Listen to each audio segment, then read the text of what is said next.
ඉනිමගක චමරි දෙවැනි පටිය මත සිටි. චමරි ඉන්නවා ඉනිමගේ මේම ඉනිමග තියෙනවානේ.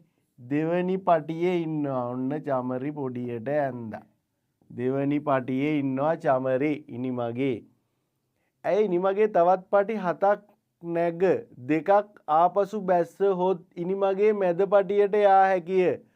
7ක් නැගලා දෙකක් බහිනවා. ඒ කියන්නේ මැද පටියේ තියෙන්නේ පුතේ 7න් දෙකක් අඩු කරන්න. එතකොට පඩි 5ක් නැග්ගට පස්සේ තව පඩි 5ක් නැග්ගට පස්සේ මැද පටිය එනව නේද? එහෙනම් 2ට 5ක් එකතු කරාම 7. 7 වෙනි එක තමයි මැද පටිය වෙන්නේ. 7ක් නගිනවා 2ට 7ක් එකතු කරාම 9යි. ආයි දෙකක් බහිනවා. 9න් දෙකක් අඩු කරාම 7යි. හරිනේ. මැද එක 7 නම් ඉනිමගේ තියෙන පටි සංඛ්‍යාව හොයන්න පුළුවන්නේ දැන්. එහෙනම් පුතේ ඉස්සරහින් තියෙනවා 6ක් පිටිපස්සෙනුත් තියෙනවා 6ක්.